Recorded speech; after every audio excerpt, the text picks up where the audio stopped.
Top executives are charged with the responsibility of developing a strategy that helps create a competitive advantage for the firm.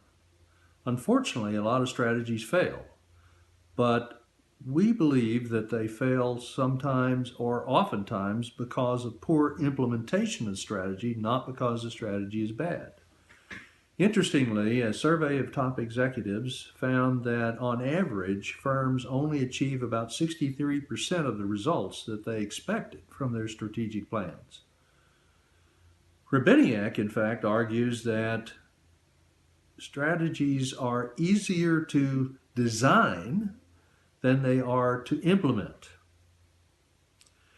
This is interesting in that most of the research that's been done in the strategy area has been on strategy formulation.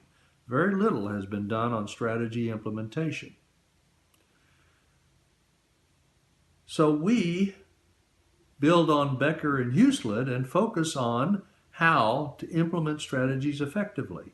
In particular, with Becker and Hueslet's prior guidance, we focus on how the human capital is managed in an organization that better facilitates the implementation of strategy. Top managers are responsible for ensuring that the strategy is implemented or executed in addition to its formulation. And they oftentimes start with developing goals for what they hope to achieve with their implementation process. But then they also have to work through the managers in the organization in order to implement the strategies. And so there's a process that goes from the top to the bottom throughout the multiple levels in the organization. And it also goes across all units in the organization. So we describe this as it is multiplex because it is multi-level, but also goes across the whole organization. Now, they must do so by working with the managers. So this requires them to manage the human capital in ways that helps every person in that organization achieve their goals on the job and to do their jobs very effectively. They also must work together. They've got to work cooperatively and coordinate in order to ensure that the organization truly implements the strategy throughout the firm. They also have to work with external constituents. And this is not only the top executives, but other managers in the organization and many of the employees as well. They have to build strong relationships with major external stakeholders, say suppliers, customers, so on. So this requires that managers must manage their human capital and their relational capital in order to effectively implement the strategies of the firm. We try to explain how the human capital can be most effectively managed using a service perspective from the marketing area primarily, and how that then helps them build relational capital to better implement the strategy. In this video, we will tell you a little about our interdisciplinary approach to strategy and implementation. In this approach, we draw on a service-dominant logic perspective that emphasizes a reciprocal exchange, doing things for each other. The focus of SD logic is on service exchange rather than a more transactional approach that appears when we think of tangible goods. Service-dominant logic maintains that tangible goods are a manifestation of service, a vehicle for service delivery.